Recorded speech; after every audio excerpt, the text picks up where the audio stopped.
Welcome and thank you all for coming. We are so grateful to be here in this amazing space, and so a great thank you to Radegast for hosting us.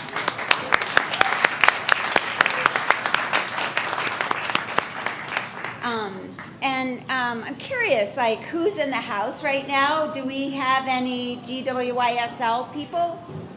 Yes. All right. How about some weeders? Do we have any weeders here? People that work in gardens? All right.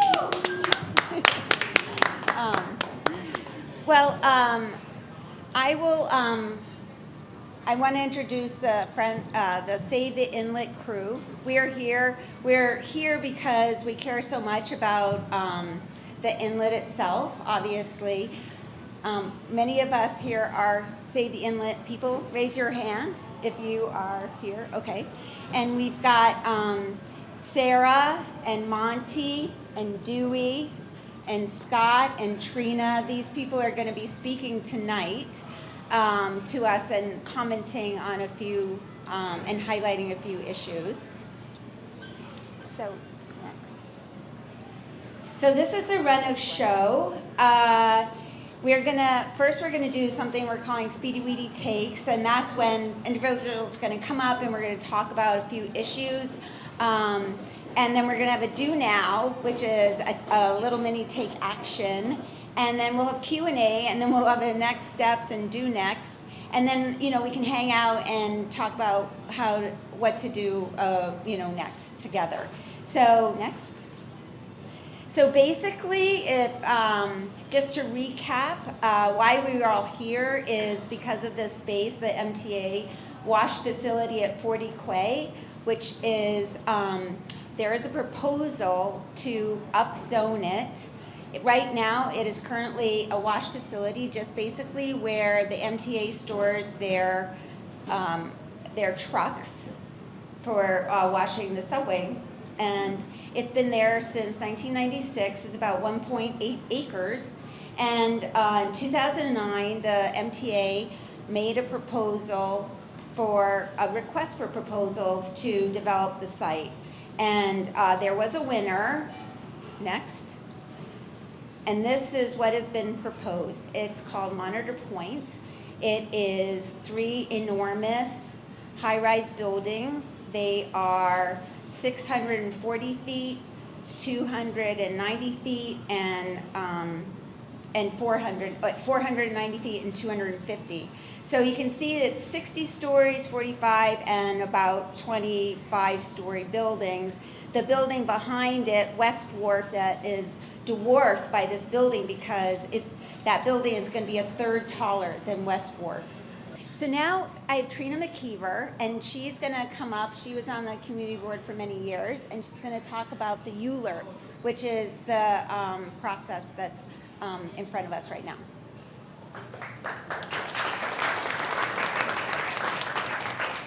Hi, everybody. So in order for the developer to obtain an upzoning, they have to take the property through a city process to get the zoning change. And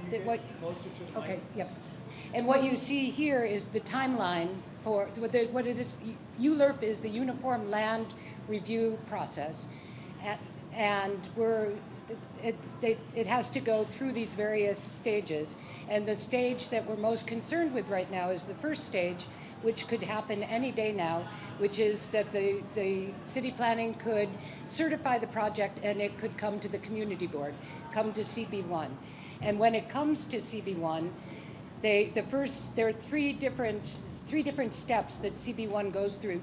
The first one is a public hearing, and they have 5 days. Basically, it'll be certified, it'll come to them, and then they will announce this hearing, and they have to give the public, by law, 5 days in advance of when that meeting would happen. So it could happen very, very quickly, and we have to be ready.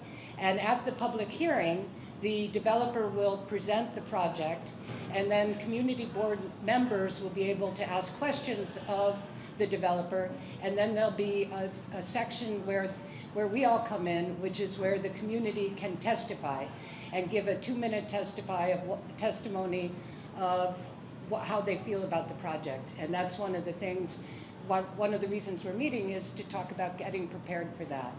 And then after the public hearing, the land use committee will meet, and they will then discuss the project and come up with a recommendation for the community board to vote on. And they will either vote it up or vote it down with conditions. They can say that they don't want it, which would be great, or they can say it's okay, but there are certain conditions that they'll put on it. And then what their proposal will then come to the full board. And as you probably know, the full board meets monthly, and their next meeting, it wouldn't hit the November meeting, but it could potentially hit the December meeting, which I think is December 9th, and that's another opportunity for the community to get involved. At that meeting, there'll be an opportunity for people to testify again, and it's probably 2 minutes at the public hearing, and they'll probably limit us to a minute at the full board meeting. And then at the end of the meeting, when the committees present the different projects, the land use committee will present their recommendation to the full board, and then the full board will vote the recommendation up or down. And so that's stage one, and that's what we have to get ready for, which are the public hearing, which we could find out any day now that it could be happening in 5 days, and then eventually the full board meeting where the recommendation goes back, where the full board then votes on the recommendation. Wow.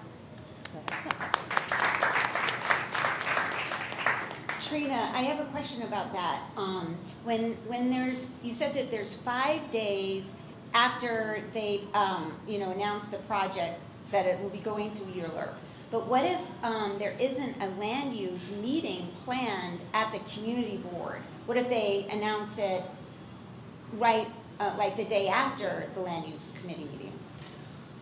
Well, the November land use committee meeting has actually already happened, but they would, in this case, probably if it happens sooner, because there's a 60-day window, it would, if they announce it within the next 10 days or something, then it would have to be voted on in December, because it wouldn't, the January full board meeting would exceed the timeline for, it would have to be voted in December and not January.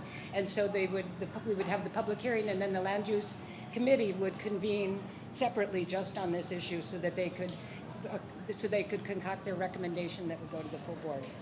Wow. So it all could happen really fast. So we have to be nimble. Okay, so what's next? So now we're gonna have our speedy and weedy takes, where different people are gonna come up and talk about some issues. So next. And we have Scott Frazier. Scott is the one who organized this meeting basically, and has been really out there getting a lot of petition signatures, and he's a real visionary. Thank you for being involved, Scott.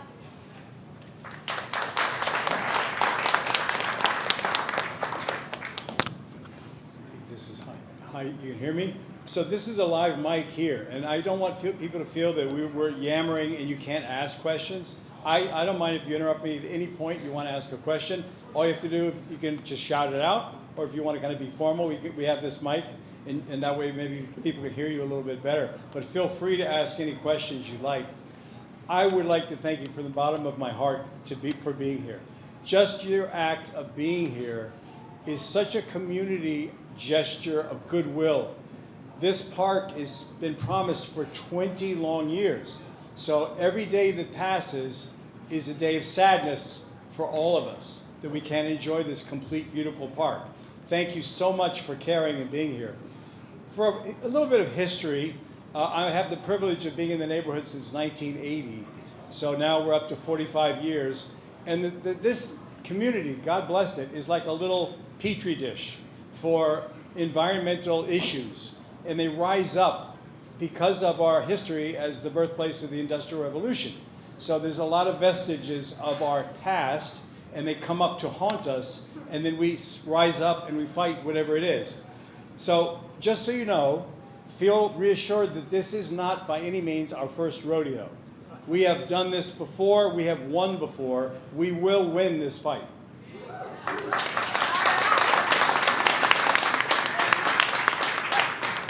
I have a son who's born in the neighborhood. I have 2 grandchildren who were born in the neighborhood. My wife's family goes back 6 generations from Poland, Warsaw, in the neighborhood. We're fighters. We're tough. We don't get pushed around very well, and we will fight this to the very last breath, and we will win.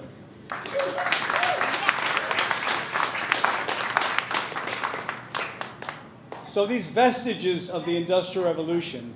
Yes, please. You're saying that in 2005 we were promised a great park, and then in 2009 they basically decided that there were going to be proposals to build this. So what happened between 5 and 9? So 2000, do you mind if I just take one hop skip to get there? Because I'm going to get right there to 2005, which is a watershed moment for the community. We shut down an incinerator in this community, a huge dioxin spewing incinerator that was at the Newtown Creek water treatment plant. Do you guys know where that is in Greenpoint? It's a big plant. It filters billions of gallons of water. It's one of the largest in the United States. In fact, it is the largest in the United States. Not in the world, but it's big. It's huge. Number 1 and number 2. There you go. It's an as-of-right facility, and they had a big incinerator stack that was spewing dioxin. We shut her down. We shut that incinerator down. Here's to that. We have fought as-of-right waste transfer stations. There were like 45, 50 in that neighborhood. They're just open dumps all up and down Kent Avenue. We fought them. They're gone. We won that battle. The city then said to us, hey guys, you're kind of environmentally challenged. We're going to give you a plan called a 197A plan. It was the New York City Planning Commission. We're going to let you chart your own destiny. So we charted our own destiny. Guess what we came up with? A green ribbon all the way from the Williamsburg Bridge to Newtown Creek. A beautiful waterfront park all the way from West Street to the water. Slight problem. Here's to 2005. Mayor Bloomberg said, oh yeah, that 197A plan. Oh yeah. Oh, it's kind of getting dusty on that shelf. Oh, and by the way, you did that, but it doesn't have the rule of law. Instead, we are going to discover you. We're going to rezone you 180 blocks of your waterfront. And that's what happened. So that's the watershed moment. Our waterfront, which was industrial, was rezoned to residential, 180 blocks. In return, Mayor Bloomberg said, you know what? I'm going to give you a solid. You're going to get a beautiful waterfront 27-acre park named Bushwick Inlet Park. It's yours. It's been 20 long years, and there's a little bit of it done. It's not near finished, and it is criminal, if I'll use that strong a word, that we don't have that park to enjoy today. So we're here to fight for this park. We're fighting. We've been fighting since 2005 when Mayor Bloomberg promised it. Okay, where is the park? Let's get it done. So that's a where's our park thing, yeah. So let me see. I want to give another shout out to people, some of the people here. It wasn't just the incinerator, it wasn't just the waste transfer stations and many other battles in the community. We actually had to fight to get the city to finish purchasing the land for the park. You think that they would have bought the land back in 2005 when they made the promise? No, they left a big parcel in the middle of the park unpurchased. We had to fight like crazy to get that parcel purchased by the city, by Mayor de Blasio in 2016, 9 years ago.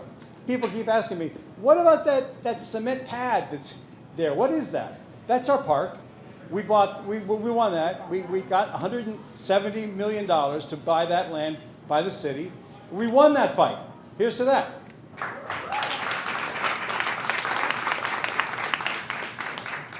So that's kind of like how we got here, which is now, not only do we not have our park, but the MTA in their imminent wisdom is trying to wall us in on the northern boundary of our park with these towers. Any questions before we move on? Thank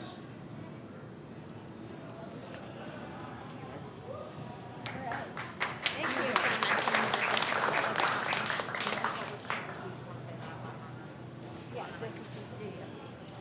Yeah, so the Bushwick Inlet Park was the Bloomberg Promise from 2005.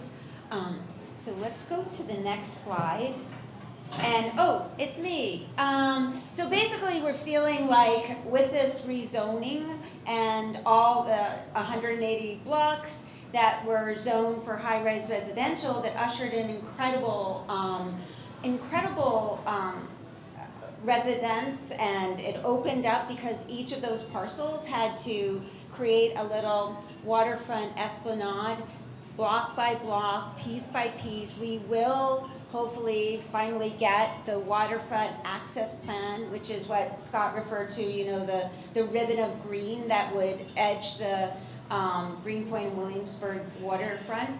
But in the meantime, it's been amazing. We are actually #1 in all of New York City for new housing, new affordable housing and new market rate housing. And that is 29,000 units of housing. And so we are #1 in all of New York City. So yes, give a clap for that. And what it proves is that rezonings actually do work, you know, when city planners are trying to plan things. But we will say that the Monitor Point, this new development on the MTA site, which is publicly owned land, by the way, is going to add in, what they want to do is they were rezoned in 2005. Now they want to get an up zoning, and that's different. That is going way up beyond what was designed and what was planned for back in 2005. What was it planned for? What? What was it planned for? Woody? What was it planned for in 2005?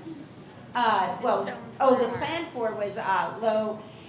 Sarah's wondering what was the plan for the site itself. Yeah, so it was a contextual, you know, buffer zone for the high-rise apartments. So it's zoned for like 4 to 6 stories, and it is kind of in a context with the other neighborhood buildings. And they did that to protect the inlet, more or less. However, that was, 2005 was before the climate change. I mean, I think climate change was happening, but we weren't being inundated every time it rains. We weren't being threatened with sea level rise at the rate that we're looking at now. And there wasn't the global warming, which has changed the landscape of everything. But we'll talk more about that.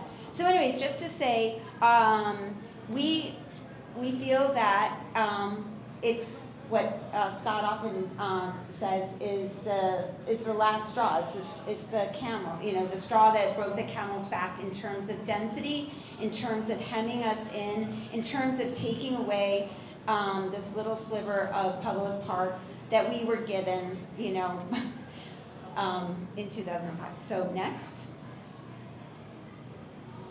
And so we have, is Corey here? Yay! She's just in time. Corey is a neighbor and a mom and a businesswoman. She works in real estate, and so she's a Save the Inletter. Come on down, Corey. Yes. Well, hello everyone. So she already introduced me, but I was going to tell you that I'm a real estate agent for 21 years, and that's relevant, and you'll know why. I'm also on the Land Use Committee for Community Board 1, and I am here to talk about housing, right? Why? Because housing is actually the #1, I'd say, threat to the inlet right now. Why is that? If you were listening to the mayoral race, you probably know that the biggest issue in New York City is affordable housing and the lack of affordability. And so that puts the inlet in a funny position because people who want housing see every opportunity for housing as something that we must do. It doesn't matter that it's a floodplain. It doesn't matter that there's 30 other towers on the same block. It doesn't matter that there are birds there. It's all about housing and affordability. Why am I here? Well, as a real estate agent, I would say that it is my purpose to build housing, and I am pro-housing. However, in this instance, I am not. Why am I not? So it might have been said, but there were 33,000 new units built in CB1, which is where we live, Community Board 1. You probably noticed all of the towers on the waterfront, right? And what I have noticed as a realtor is that every time a new building goes up, my landlords raise the rent, right? So when this first came to me, I guess it was 8 years ago, that we needed more luxury towers in order to make the neighborhood more affordable, I questioned this premise. I was like, okay, how does that math work? And so I did some math on it, and the Greenpoint average rents, as you see up there, are up by 77%. The average rent is up 42%.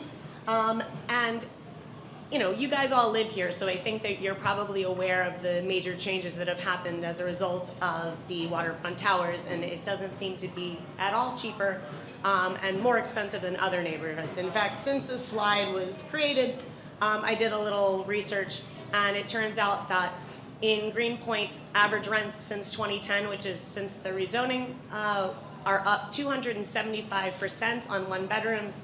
Brooklyn average is 178%. So what that says to me is that, yes, we want to build housing because we, you know, want to stimulate the economy and we want to say that we're fixing the problem, but in fact, we're not. It turns out as well that Lincoln Ressler, who is, I believe, one of the decision makers, although the housing, you know, ballot might have shifted that a little bit, but he definitely has a say in this matter. He's agreed, essentially, that if a new building comes in on this site, that if it's not 50% affordable housing, then it's not really an affordable building, and it is not really helping our neighborhood. So just to give a little example on that point, basically, if the average rent of the new buildings that come in on Quay are more expensive than the rents in that surrounding area, then it actually has a gentrifying effect. That is why it's not getting less expensive, it's getting more expensive. And Lincoln Ressler understands that. But there is such a loud cry right now that as a capitalist response and a supply and demand, that we need to build more housing, and that is our answer. And so I implore all of you from my life experience to say that no, that is not the case. We need to build real affordable housing that is not mixed with luxury. And that we need to actually address the problem of our housing costs going up, which these luxury towers are not doing. So I will end in this, that luxury towers will not save us, but potentially if we have a space that is able to capture floodwaters, then that might do something for us. Thank you all.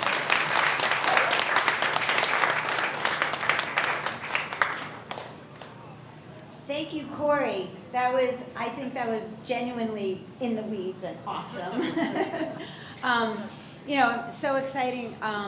Last night, everybody, you know, I should speak for myself. I think I'm speaking for a lot of people, but there is this feeling of hope since our new mayor was elected, and I know I just want to. I wasn't at any of the celebration parties, so I can celebrate with you guys tonight. So, and now we have Dewey Thompson, who is going to talk about open space in our neighborhood. I know it's a big part of the rezoning process. Just let me know when you want this one. Okay. Hi, everybody. I just want to say something that I don't think was said, at least emphatically enough at the beginning. One of the reasons why this particular project is something that we must fight is that this is actually publicly owned land.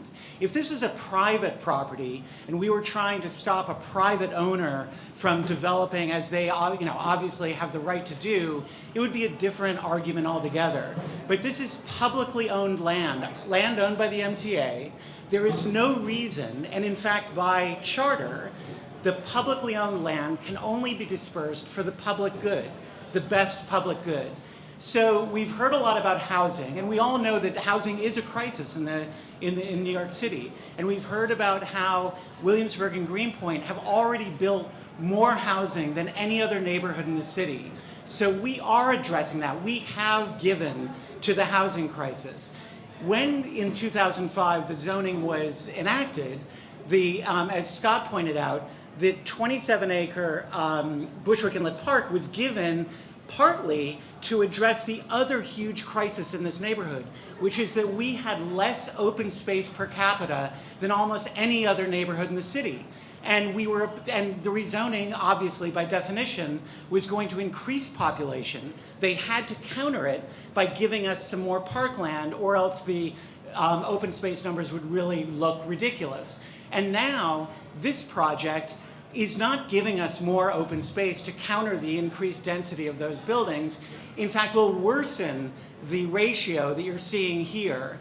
And quality of life is, is something that has to be considered in any kind of development.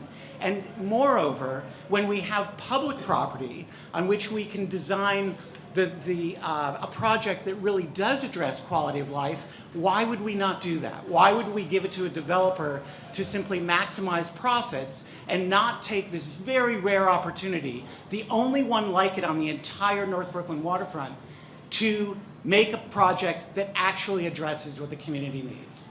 That's it. Okay, all right, so You're not out of there yet. so the sequel Captain. to this is that, again, we understand that in a housing crisis, you want to take every opportunity to build where you can. But on certain properties, there has to be some kind of consideration for the land that is being considered for building. And in this case, we are talking about the Bushwick Inlet, which most of you are not familiar with, because unless you have been paddling with us at the boathouse, you would never been able to go to the Bushwick Inlet. It's been fenced off for more than 100 years. And the Bushwick Inlet is this extraordinary and very rare natural embayment of the East River, which means that, and if you know anything about the East River, it's a wicked tidal current, a tidal valve between New York Harbor and Long Island Sound. The tides rip between 3 and 5 knots past it, making all kinds of, the ecology of the river is a little difficult to establish because it's got this kind of channel of water flying through there. The embayment is this very rare spot where an ecosystem can actually develop. So when you get a chance to get into the Bushwick Inlet, you're going to find that there is like seaweed and plants in the water that you don't see anywhere else along the river. There are ducks and migrating birds that stop there. There are horseshoe crabs and blue crabs. It's got an entirely different ecosystem than the straight line ecosystem along the East River. And of course, the Newtown Creek's ecosystem that one day will match this is extraordinary. And as you're going to see and I think hear about some of the amazing plants and animals and so on in this inlet. Short story is, this is a particularly rare ecological jewel that needs to be preserved. And I saw on Reddit a question or a comment on the Save the Inlet thing saying, what are they complaining about? It's not even on the park. The project that they're trying to stop is not on the park. Can we just go back to show you what the buildings look like on the, go to that image of the buildings on the park? There. That is not a park anymore. That's landscaping. That's just like hedges and decorative bushes that are in front of a giant tower. It's not, yes, it is not parkland. It should be. It should be parkland because we so desperately need parkland. But what it is doing, even as of right, is it is destroying any natural sense that the inlet might have by the absolutely overscaled monstrosity of these buildings. And so that's what we're really fighting here.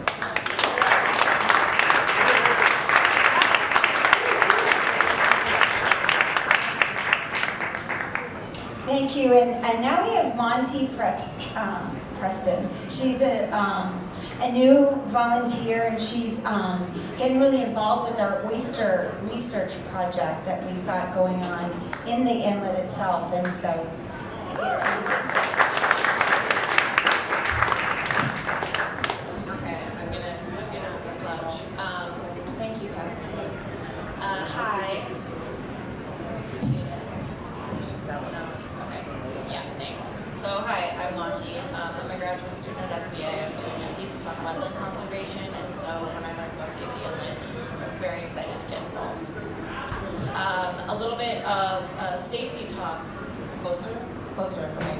A little bit of a safety talk. I think if you were in town last week for all of the rain, you're aware that we have a water problem here in New York. Recently there was a really great article in the New York Times that is bringing some of these climate resiliency practices into the mainstream. It was called New York is going to flood, here's what we can do about it. So if you aren't familiar with this article, I'd recommend that you check it out. It talks a lot about some of the practices that are being adopted here in New York City as well as around the world in order to address rising sea level, tidal inundation, stormwater surge, and extreme rainfall. So New York City sea level is projected to rise 5.5 to up to 9.5 feet, depending on the projections that you're looking at on the extremeness of the scenario, by 2100. It's only 75 years from now. And reducing the size of Bushwick Inlet Park is going to hurt resiliency. In a time when we should be moving residential developments inland and away from the coast, they are proposing to build thousands of units in this coastal flood zone.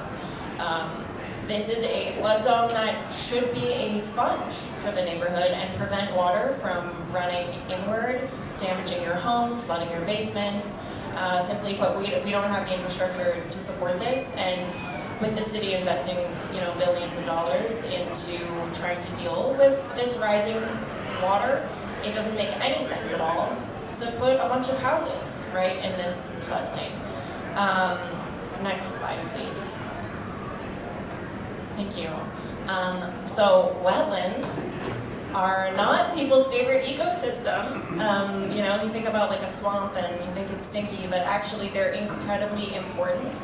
Often wetlands are compared to the city's kidneys. They filter pollutants and contaminants out of our water. As I said, they act as natural sponges.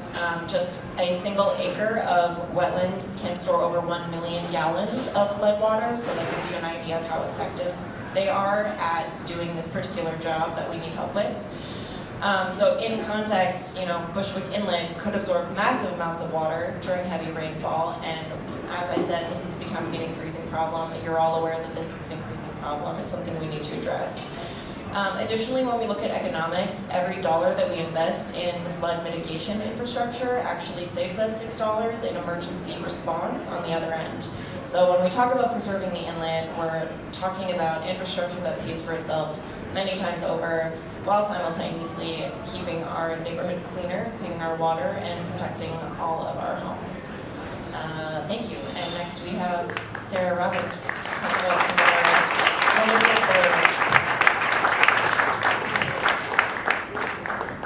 I just want to introduce Sarah because she's been so incredibly involved in the Save the Inlet, and her graphics and her skills with social media, and her heart and her expertise in the birds and wildlife is just so appreciated. Thank you, Sarah.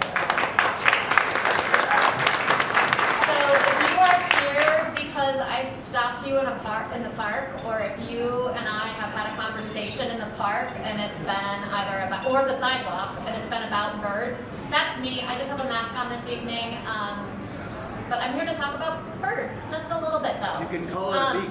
I could call it a beak. This is true. I like that, Jamie. And in fact, if you want to know more about some of the let me see where we're at today. So if you actually go to our website, which is savetheinlet.org, you can actually see the birds that land in Bushwick Inlet each and every day. It is a live library of people's findings from Cornell, and it's on our website. I've gone ahead and anchored it on there so that you can see all that's there. So for instance, Greg Thornburg, who is a wonderful birder in the community, they also shared their testimony on the importance of saving the inlet, especially for it being a migratory flyover space. He saw a mute swan, a cedar waxwing, and earlier this week I saw a black American duck and bubbleheads, but I'm gonna leave the inlet birds over on the table as well as on the internet, right? Because while birds are my passion, I'm very, very aware that they are not everybody else's. However, when we invest in spaces such as the wetlands like Monty talked about, not only do they help save these very, very precious spaces, habitat for protection for those animals and those birds means protection for us, right? It's inherently tied. The ecosystems that we live in, we like to think that we're very much detached, right? I was in Greenwood on Sunday, and there was a really great John Muir quote, and it said that if you step into nature, you essentially understand the threads of how everything is connected. And that's true of the inlet too. One of the images that's up here on the screen on the upper left-hand corner, that's a belted kingfisher, and it's a female bird. How do I know that? I'm so glad that you asked. It's her colors. And in fact, similarly to women in science, female birds are also not well studied, because why? They're usually on the nest if they're not sharing time. But pigeon supremacy folks, they do share dual time on the nest, the pigeon families, so we're good to go. But in terms of the birds and the habitat, one of the largest pieces of literature in the ornithology, or the study of birds, that community this last year was the state of birds. Now in 2009, if I'm not mistaken, a very landslide level study was done called the state of birds, and identified that over 1 billion birds have been lost. Lost to what? Well, not the war, but they've been lost due to habitat loss. They've been lost due to window collisions.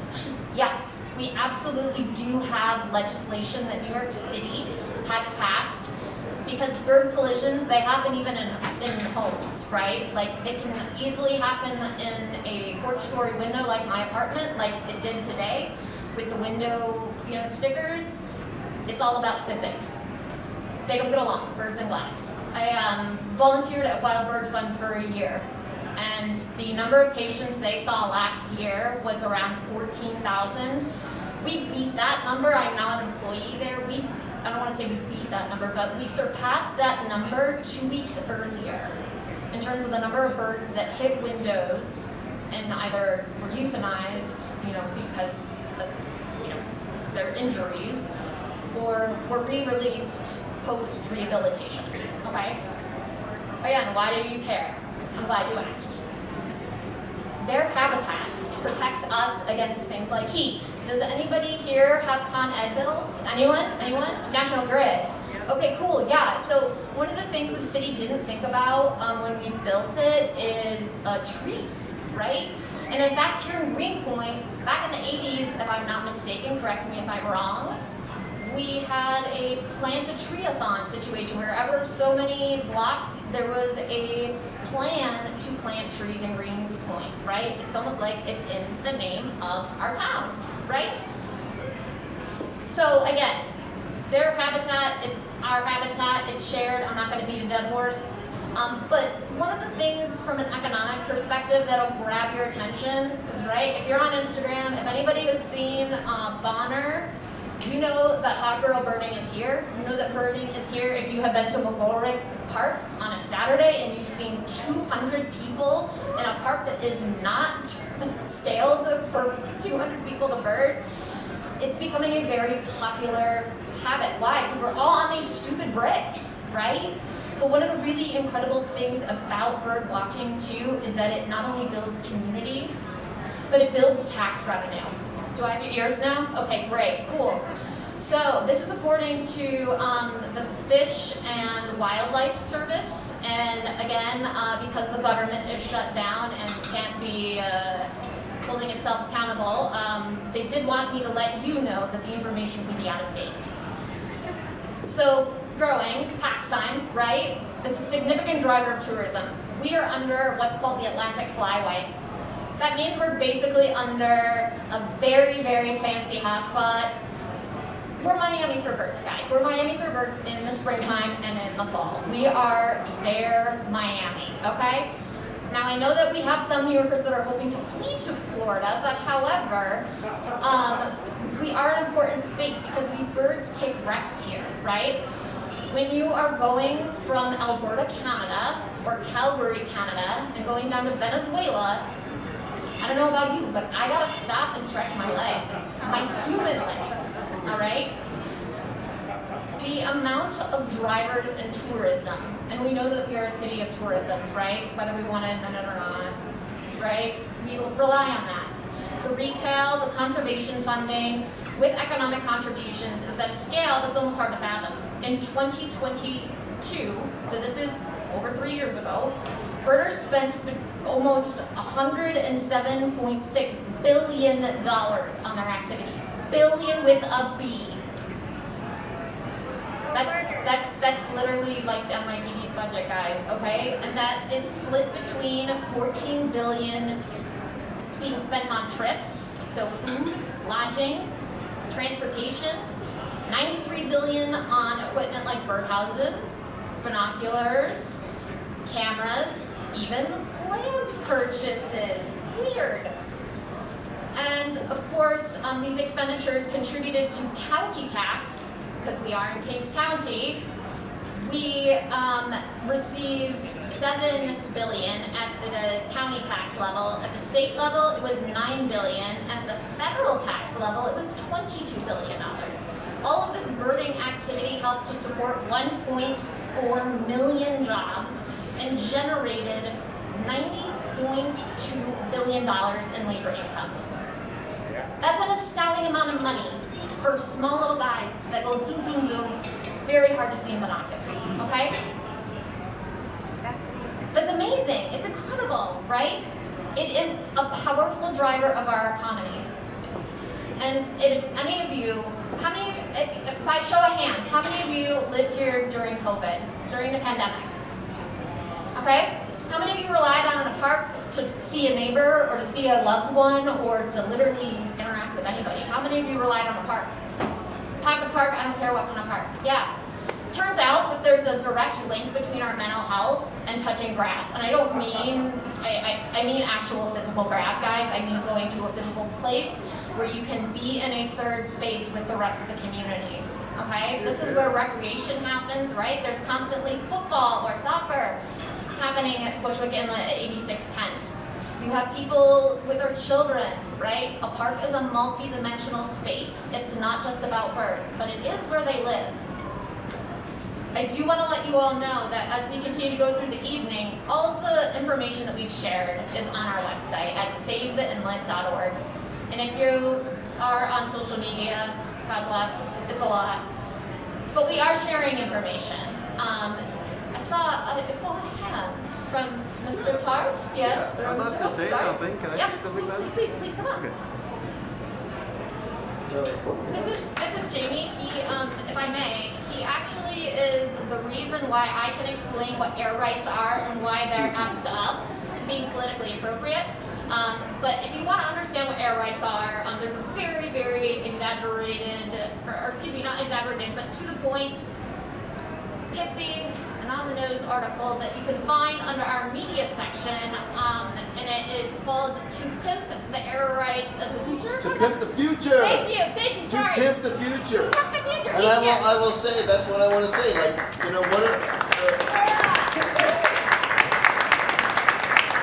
know, this is, so I want to preface this with this, radical idea, which is that if this happened last night at, this time, it would be a different story. But now's not the time for anybody who represents anything, resembling the shreds of a public good that we have left to back down and be like, ask for less. It's the time to do the opposite and ask for more. And the second thing is, the mechanics of this deal that result in this picture. Can you put that picture up? Like this monstrosity. It's really clear. We're talking about the Gotham organization says this is an extrusion of capital, pure and simple. By the time it is built, it won't even be the Gotham organization anymore. Look at the record. everybody who bought the original like leases all up and down Greenpoint, they're not the people who own it now. It'll be a sovereign wealth fund from somewhere else. That's not what's happening here. What's happening is that this area of quasi-public land is being argued over. And here's one deep, deep voodoo mechanic that drives this. If they were selling it, the MTA, which is a quasi-public organization, if they were selling it outright, we could have a legit hue and cry. Because we're like, that's quasi-public land, but they're like, no, we're not doing that. We are leasing it for 100 years. And you're like, okay, so we're all gonna be dead by the time the bill comes due. Like, no, fuck you, like that doesn't work out like that. That's just one mechanical weirdness. The other mechanical weirdness Talk about my neighbors, do it. is that in order to make it this big, which is a demand, because like, oh, in order to, build your goddamn park, it's, we have to, make sure that the number goes, 1.2 points higher than 3.8. And we can only do that if we make it like 75 stories, according to this, like, logarithm we bought from Dubai, I mean, fuck it. So, the air rights that enable this are achieved, I believe, it's very complicated, but through a combination of purchasing them from a nonprofit organization whose mission is to build the Monitor Museum. Now, this is an organization that if you... museum. It'll be the third museum for this ship. The third. The third museum for the ship. So somehow, in the misdirected conveyance of these air rights, and by the way, they own this little piece of land that is, I believe, zoned for park right now, because it was gifted to them by the Sultan of Brunei, who owned the Motiva parcel at some point when they're like, listen, I got a hot thing on my polo ponies, like dying over, let's sign this deal and we'll get home. Like, that's how they came into this property. And they have this power to convey this thing, which is these air rights that enable it like this. So that just again, the mechanics of it are voodoo. Like, no mistake, this is voodoo. This should be a park. End of story. Like, a baby could look at this and go like, yeah, if that was a park, it would benefit way more people over a much longer amount of time than what they're proposing, which is like, once again, a small, temporary movement of a bunch of money that has a parcel that satisfies certain inputs in order to do this, but nothing about it is public anymore. And I think it's worth fighting for that, especially today as opposed to yesterday. That's all I have to say.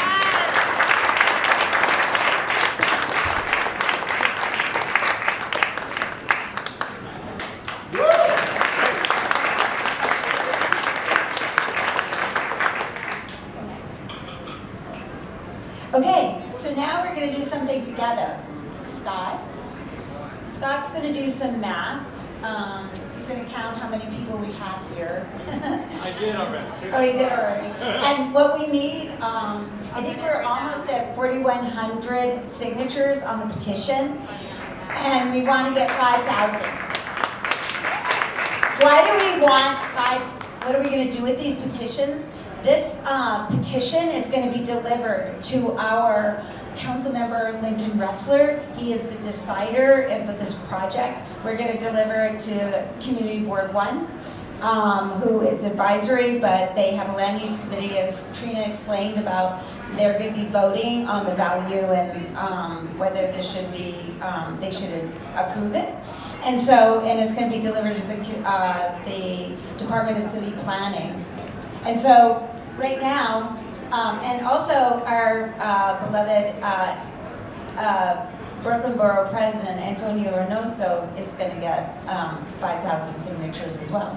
So Scott's going to introduce this next little group activity of ours. So guys, we can do something right now. We have about 50 people here. We need 1,000 more signatures to get to 5,000. So that we can give thanks at Thanksgiving for 5,000 signatures.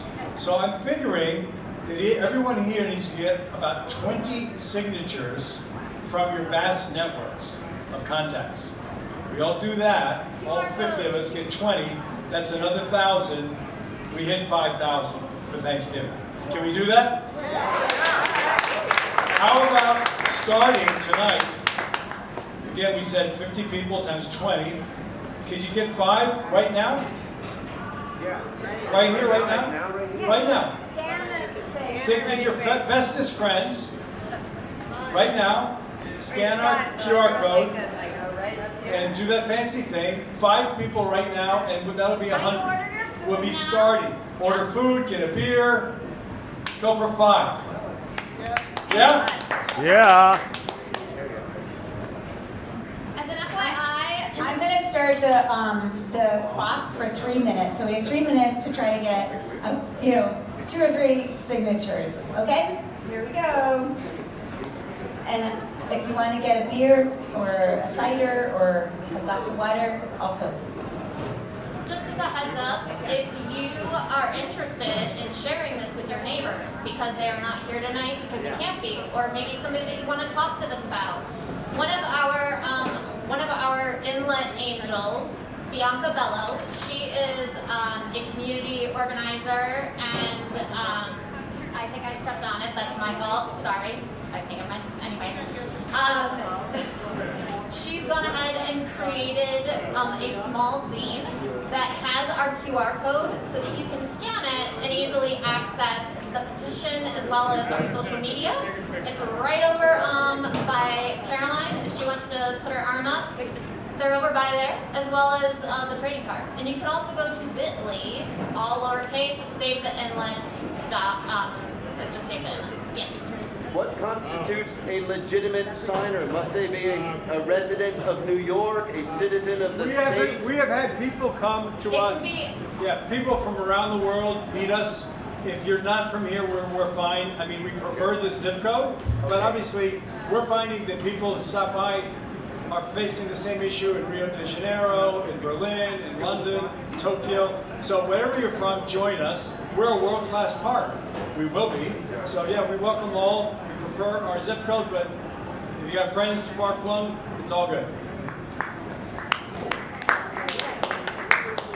We're pulling the QR code back up. Sorry, we hit a wire and it got disconnected, but we're going to pull back the QR code so that if you haven't, you can even just take a photo of that if you would like to go digital and not take a zine.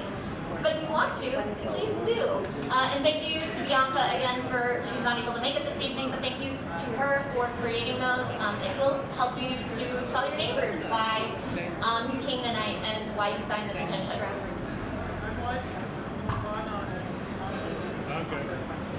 Yeah. So we have 45 seconds left to get one together, our collective action. The question is, what are we going to do about this upzoning and the land use committee, and how do we pressure our electeds and the deciders in this matter?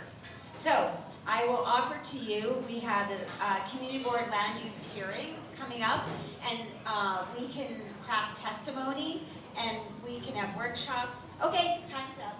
So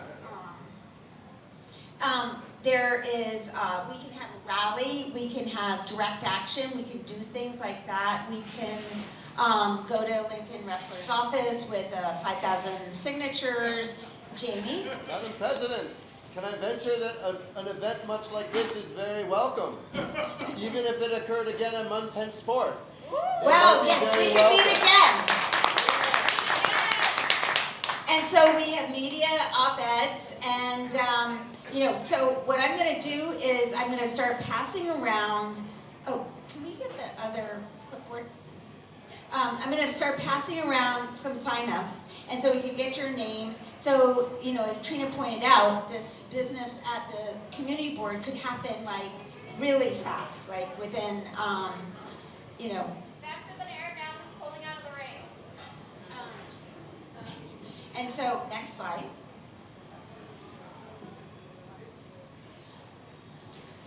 And so now it's our Q&A portion of the evening. So I'm going to pass these around. They've got a pen. You can look at them. You can sign up. We'll get in touch. But other than that, we'll announce when we'll have another meeting. And Darren has a question. First question. Darren, do you want to come to the mic? Yeah, come on up here. There's a mic here. The mic there, too, want to get fancy.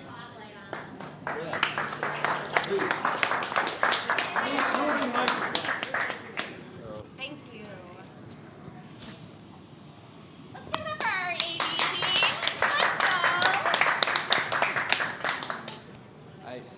my question is about yesterday's ballot initiative, proposal number 2, fast track affordable housing to build more across the city.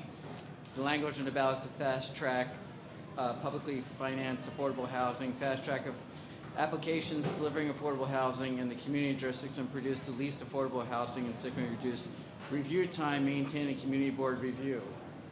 Does that mean that this project, if they go publicly funded, because a lot of these projects use government bonds, by using a government bond, they're now part of publicly funded? I think legally they're going to find a loophole.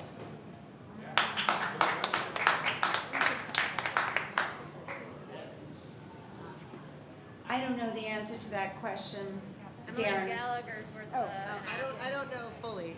Yeah, I mean, Emily Gallagher. so Would be worth ballot initiative 2 is referencing the lower community board districts, so the districts that did not approve a whole bunch of affordable housing, given that we are the #1 district that has affordable housing. My understanding was that that did not apply to us.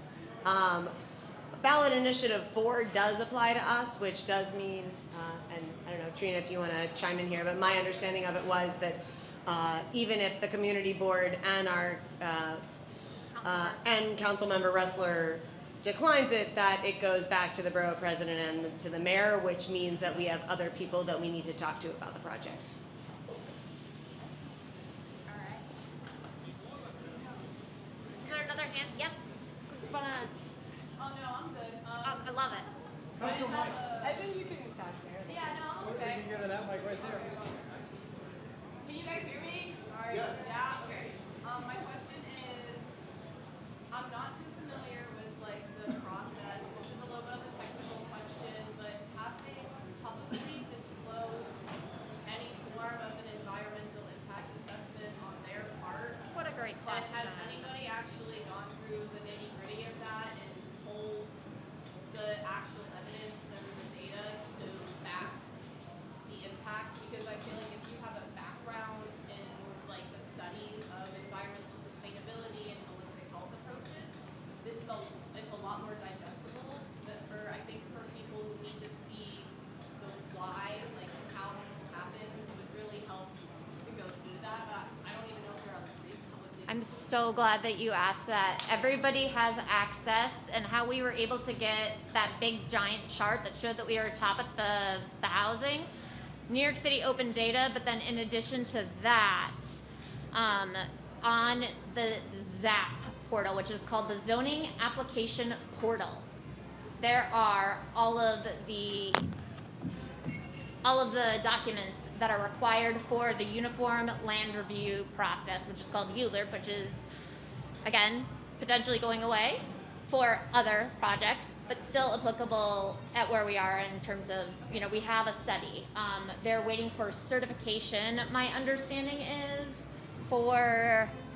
Well, there was, in April, there was a draft, there was a hearing for the draft environmental impact study, which is probably what you were also talking about.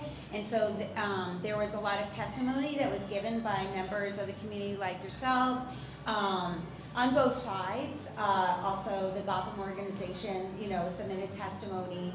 But then there are 19 different categories of review that have to be addressed. So what happened was on April 1st, there was a hearing, and then they had the draft environmental impact study.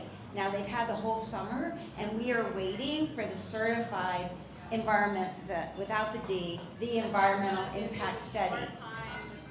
Exactly, that's their goal. And so we don't know. We've learned that actually they can begin the ULURP process without publishing this certified environmental impact study. However, there's also word, Chris, that they do have to. It's not clear. My guess is that when they, what I think is going to happen is when they do start the ULURP process, they will have the certified environmental impact study. And we've looked into hiring, maybe people like yourself who are environmental engineers who can analyze that. We've also heard that because none of the council members or the people, deciders really look at that much. I mean, but it is a great tool, to, And I'm just saying, like, I feel like that's probably why, because I can imagine that what is in that report is disgusting on so many levels. If I could, just one little anecdote that you'll appreciate. From our own estimation, we feel that the number of cement trucks, just cement trucks, that would be required to build these 3 towers, bumper to bumper, are longer than the New York City Marathon route. That is astounding. That's just the cement, and that's not talking about all the dirt that's got to be removed, all those dump trucks. What people don't know is once that little parcel is open, that park parcel of the inlet, you'll be haunted for years by the truck traffic. It will be incredible. Now also the shadow studies the shadows are going to be extremely deep. Those towers are so tall that when the sun is setting, there'll be very, very long shadows that will go beyond McGinnis Boulevard from the water. And they will block that beautiful setting sun that you love so much. Many of the prime blocks, Collier, Noble, Milton, a true shadow study will show the enormity of the shadows. We actually have had people in the community that have shared testimony say that they were offered lower rents, or I guess rent state within the towers that have adapted to providing the affordable housing that's mandated. We were told that an individual was given their apartment based on the location. They have a view currently on the basis that, quote, it would be blocked by another building. Okay? So again, this is the housing community already being aware that folks' views will be blocked out. And they're being sold to affordable units as a way to, fill in the vacancies, which is important. But again, the impact is everywhere. so come up here and ask your questions. I mean, my question goes back to the city council and Lincoln Wrestler. Yeah. Is my understanding is he's Just so we can all hear. my understanding is that he's come out against the project as it sits now. Yes. So what is his authority now? Like with the ballot, we've talked about the ballot measures. Because my understanding, he has a large say. Thus, he has, everyone will defer to him. So, I mean, beyond him coming out against the project as it is now, has he taken any particular stance beyond just saying this version of it is not okay? And what is the path to bringing him to this side of yeah, and so that's my question. Yeah. I mean, I think like 5,000 signatures on a petition. Can you repeat the question? Oh, the petition is, what will bring Lincoln Wrestler over to the side of opposing this project? And he has come out to say he is opposed to it as it stands. But, we don't know where it seems like he probably is in still a state of negotiation. And so I think that people that are, in politics, they are very responsive and aware of like community mood and, and I mean, we're hoping that 5,000 signatures will be a great impact. I think, we are hoping that we were sort of waiting for the results of this election. We didn't really know what the results of those referendum questions were going to be. And so since they all passed, it happened yesterday, so we don't really fully understand, but we should study it and understand like where's the power now? Is it with the mayor? It probably seems like if you take away the power from the community board and the local council member, and you create a little committee that will decide. It's the mayor, so maybe it's Mendami that is the decider now more than anybody. Catherine, Dewey has a good point. Oh, and Dewey. Come on. So we've been watching this petition, and it's been really slow trickle right to these 4,000 signers. So what has been the community, the media outreach to, because this is such a no-brainer. I mean, we are facing really, you watch this and you're like, duh. So what has been the media outreach beyond, what you are doing on social media is great, but it's also nice to have some, bigger media. Yeah. We have been covered by the New York Times on past. Thank you for the question. It was a great one. We've been covered by Michael Kimmelman at the New York Times when we were fighting for land at City Storage. We got a nice article. But you're right. We do need media coverage. We need help with that. We have made efforts to get the story out. I think it would be an incredible story for the New Yorker, for example. I think an in-depth study about what's happening or the dynamics of everything would be a fascinating story. So that's why we're here. I think the Brain Trust is here. We need help. And yes, as Jamie's saying, this is a great story. It's a great yarn and needs to be told. And frankly, the children in the neighborhood, that's where I look at it for the kids. My grandkids go to PS 31. They're 3 blocks from the Inlet. And my wife Kim is here. She is the one who famously has talked about this, where you ask a child, do you know what the waterfront is? And we've never heard a child in the community say yes. That's tragic. These little children are God's gift to our earth. They can walk 3 blocks to the Inlet. And yet not a single child I have ever heard in the community say definitively, I know where we live. We live on the Inlet. We live on a watershed, on the water. So Dewey has a good point also, I think it's important to add. Speaking of God's gift, I just want to talk a little bit about zoning requirements.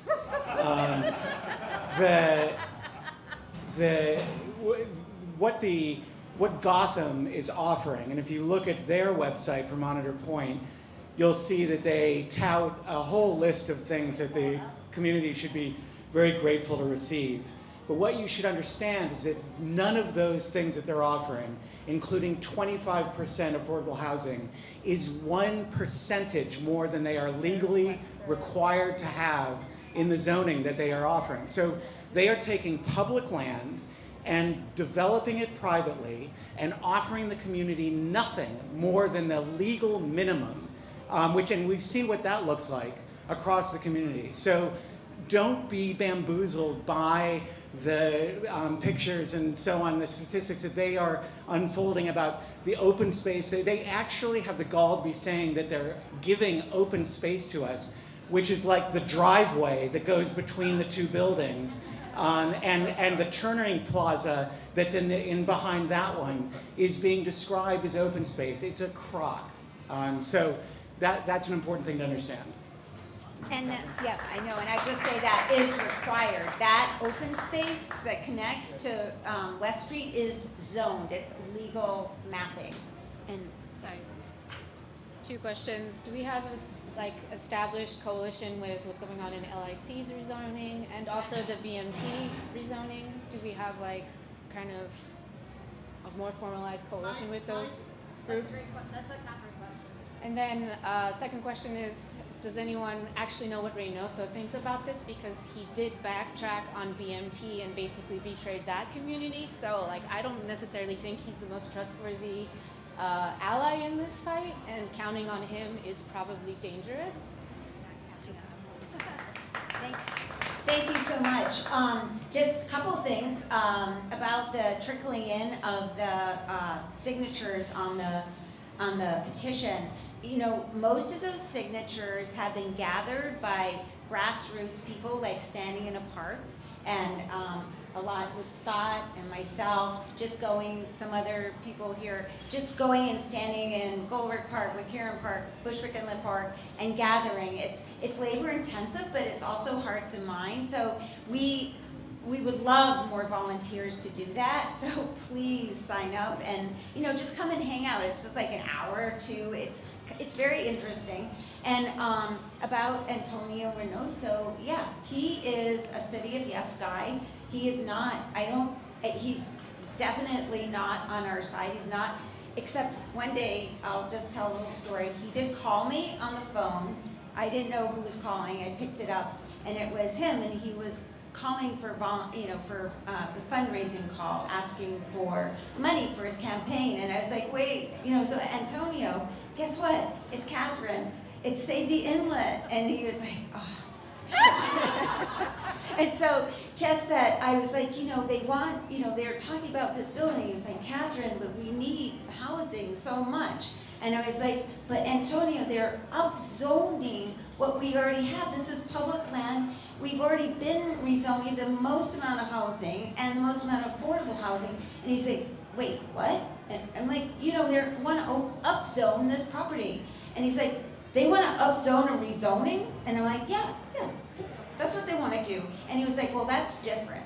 So, I mean, there is this little bit of a thing. Like, it is true. I think he's on our side. I think a lot of our electeds are on our side, but they're waiting.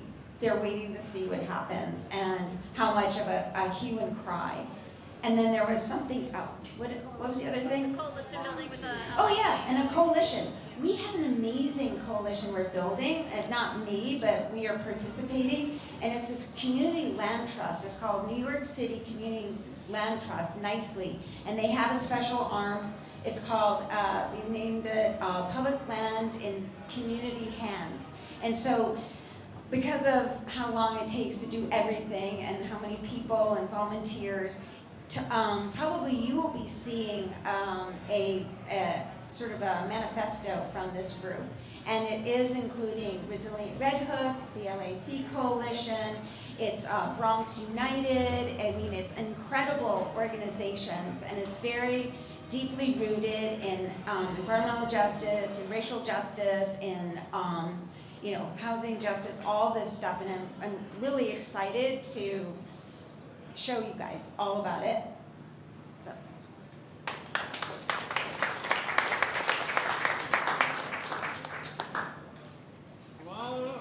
Come on up. Thank you. I just had a thought about the strategy in terms of how we talk about this. I know each time we have a meeting about it, sometimes we get down into like, what percentage of affordable housing, what's the deal, what's the zoning, and I personally think that takes us away from the most important thing, which is not on that site. Like not only is it like one of the most sort of precious places that you could give away to a developer to build a giant building, but it's the park that we've been fighting for 30 years. Like, so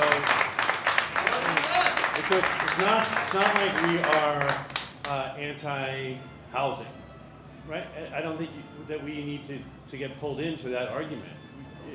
For the sake of strategy, we could be incredibly pro-housing, but build that shit somewhere else, not on our park. Okay?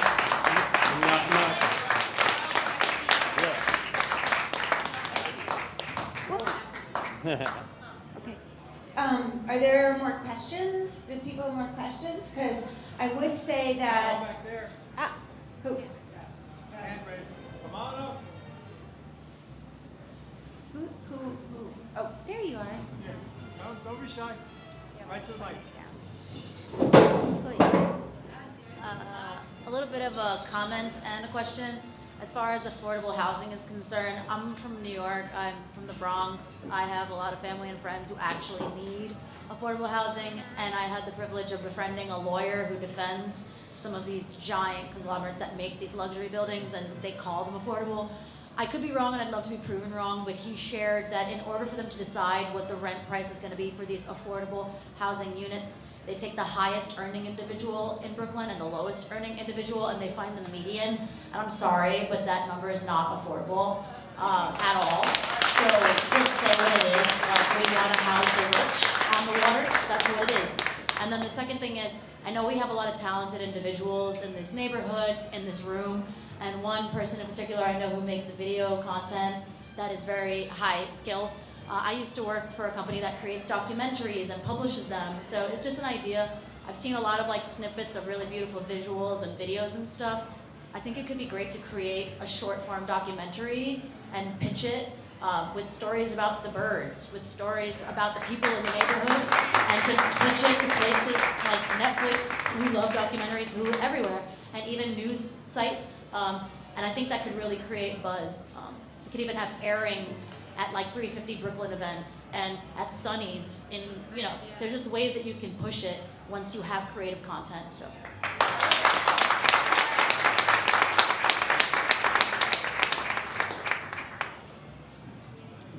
Hi, I think you mentioned that, you know, in this fight, we can win this fight.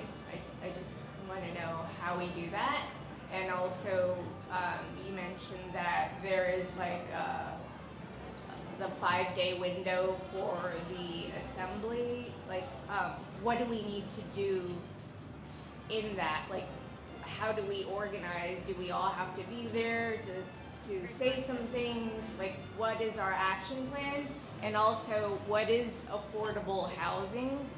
Like, exactly, $3,000 for a studio is not affordable. Not for families.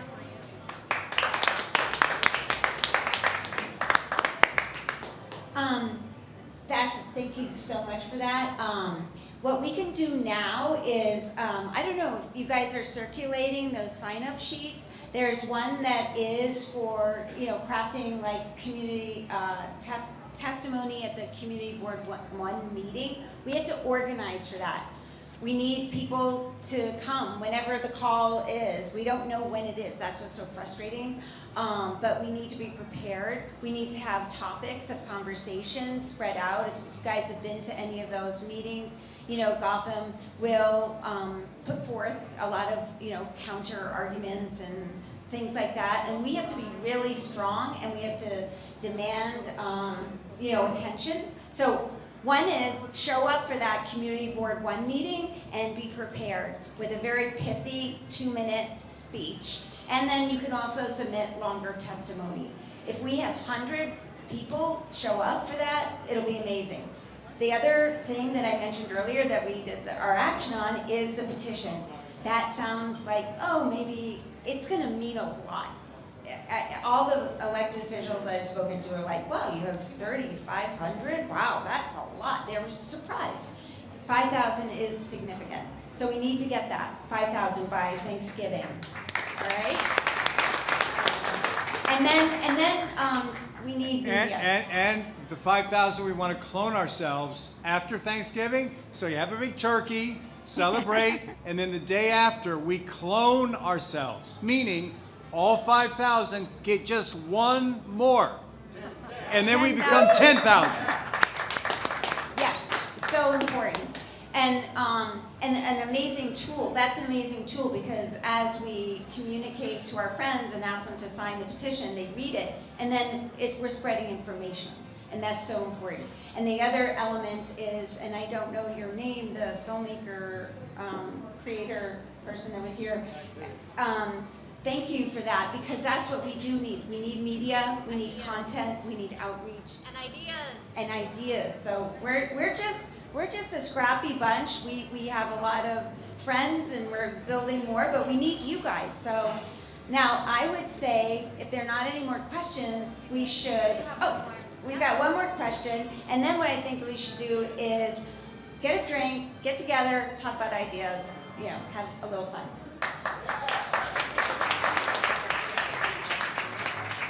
Mine is not really a question, it's a comment.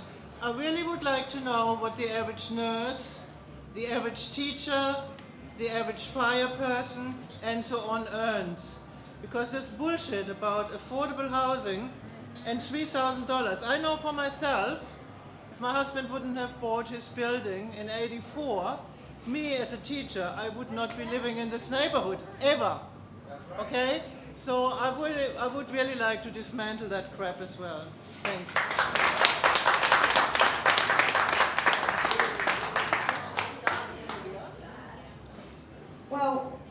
bottom of our hearts, thank you so much for coming.